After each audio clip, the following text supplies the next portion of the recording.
I'll say like, because I came up as from the outward appearances being British, but then I got my break in America working for Michael Moore, and then I was doing one of the first stories I did was about the Ku Klux Klan, and I was in. Yeah, I'm familiar with it. Okay, Zinc, Arkansas, and the show that I did, or the phenomenon of the Klan, or both. I'm familiar with the one. Where's the part where you guys are at the house and they ask you if you're Jewish, or the guy tries to bug you about it? Okay, that was a different one, because then it was like it worked. So then I was with the neo-Nazis in California, but the first one was a guy called Macalo. He lived in Waco, Texas. Oh yeah. And he said, "No, sir." And it was the first time I encountered that Southern thing of being called sir, but in a way that felt formal to the point of slightly unfriendly. Yes, sir. It's real nice. Come over here, sir. Like it could have felt like polite, but it felt like distancing. You know what I mean? No, just like that. And he was showing me all his signs, and they were pretending not to be racist. Oh yeah, I've seen this actually. But they're in the Ku Klux Klan, so he's leaving out this stuff, and it says, and this is something, an item we use for our roadside sales, and it's called for the discriminating shopper. Yes, sir. And it said discriminating in red, and I go, but why does it say discriminating in red? He goes, it's just like that because it kind of stands out. And I said, but does that mean you discriminate? He goes, no, sir, we do not discriminate, no, sir. And it was an odd thing. But the point I was going to get to was that when those shows go out in the US, I'm thinking like, I'm half American. Like this isn't me making fun of American culture, but some people didn't see it that way. And I always felt like a very divided. And I had one where I went around Miami Mega Jail, like one of the biggest jails in the States. Oh, yeah, in Dade County. Yeah, Miami-Dade. Fourth floor, fifth floor. Yes. So you've seen this stuff. Yeah. Oh I'm familiar. I don't want you to think that I'm not familiar. Oh, I appreciate it. So I thought it was a good show, but then when it went out on Netflix, a lot of people liked it, but some of the comments were like, from people, I think black people who are like, why is this white British guy going in, kind of making us look bad? Which, it's a valid response, but it's definitely not how it was intended. So I'm conscious of that feeling of being insider, but outsider as well. Yeah, it's funny. I was thinking about that. I was like, I wonder what it feels like, because once you kind of, as somebody who's coming to look at something and explore it, and see how you can be a filter or like a kaleidoscope for the other people behind you that are going to watch it. What is that? Is it tough? Like at a certain point, do you become a bit of a jaded kaleidoscope? Do you become how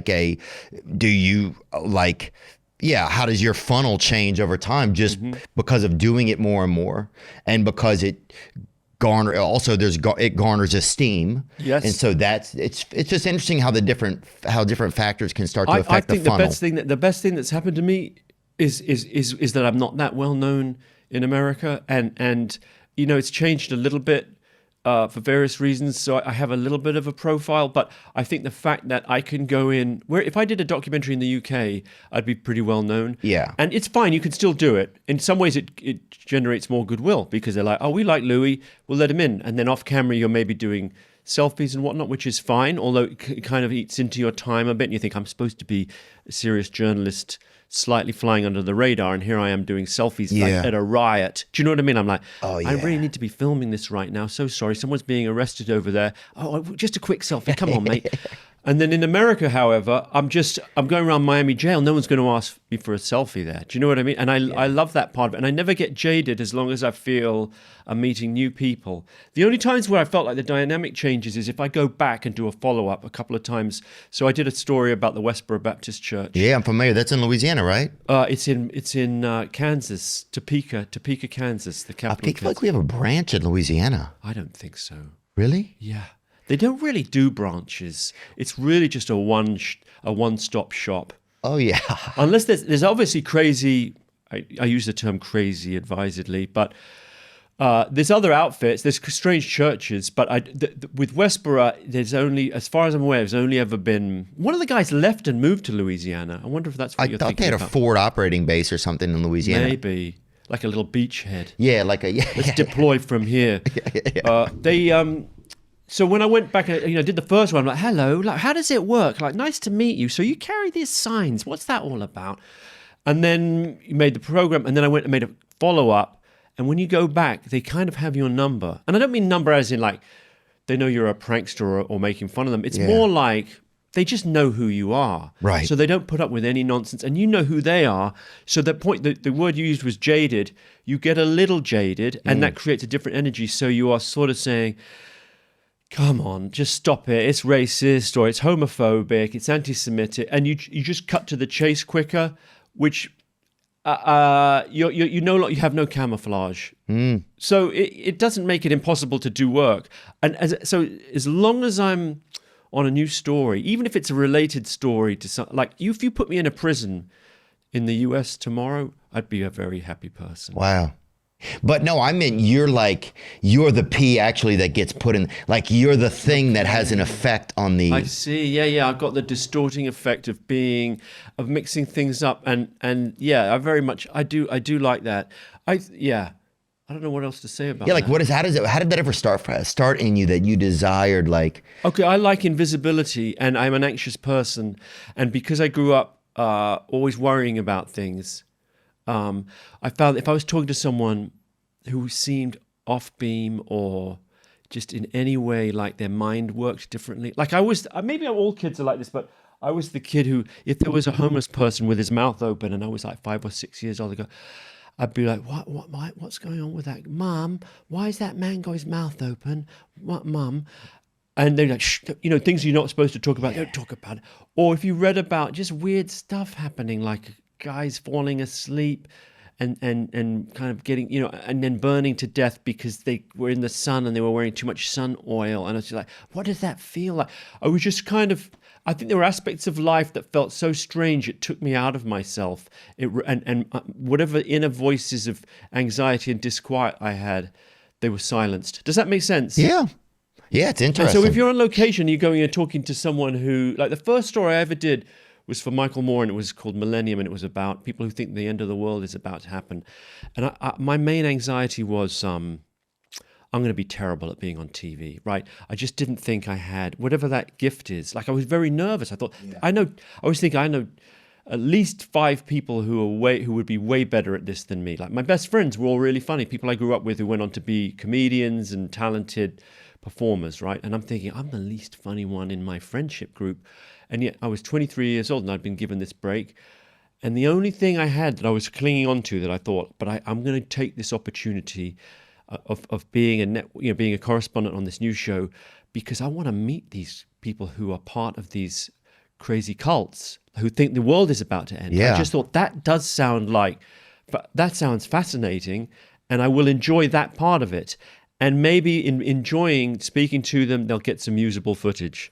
And that was really the launch pad. Like, was the fact that I just want to know, like, why do you think that? Like, what part of you, like, when is it going to all happen? When is Jesus coming back, and what will he be wearing? And is that a Tuesday or a Wednesday? And the concrete detail, or the UFO, there were 4 different groups, and there was a UFO group.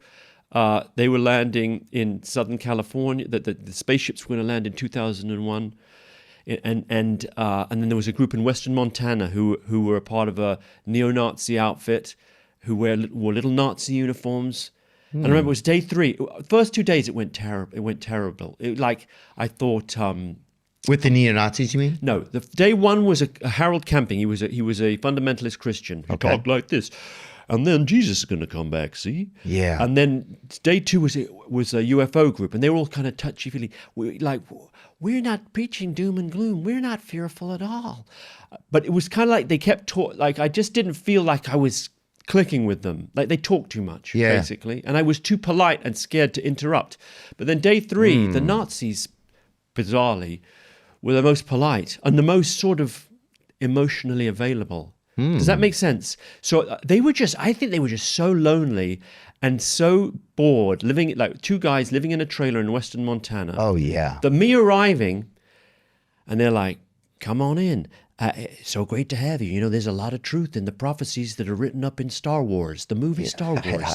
And what about Star Trek? Star Trek's another one. A lot of truth in that. Different planets for different races. Yeah. And I thought, like, I didn't want to talk too much about myself because I thought they'd probably assume I was Jewish, because a lot of people assume I'm Jewish, and I thought that would lead to an interesting dynamic. Right. So and it was just really striking how they were just thrilled to be telling the good news about different races going to different planets and how there was this neo-Nazi cosmic vision. And I would just sort of go like, wow, that's fascinating. Tell me more.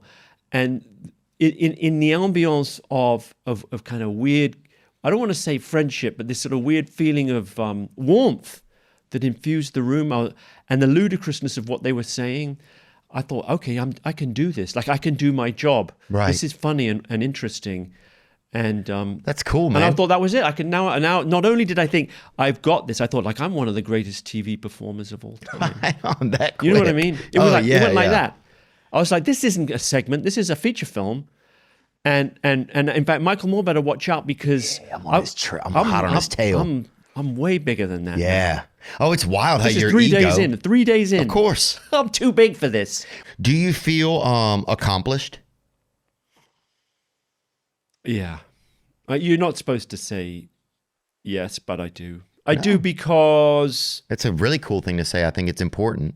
I don't think there's people who've done way more, obviously, stuff than me, but because I've been so lucky with the career that I've had, and I think maybe because of when I came along, it was like there was various things happening in TV and documentaries, and it was kind of like there was an opening. Like there was no one who'd done kind of like, well, just wasn't that guy. Like he's kind of a little bit cerebral, but he likes to joke around and he's curious about this and he's a good listener and and then the BBC gave me they just keep making those programs and they didn't really even check up on me. Wow. And suddenly 15 years went by and I'd made 50 programs and I'd covered everything. I mean, there's still stuff out there, but there's so much I've done a prison, I've done jails, I've done a maximum security mental hospital for pedophiles.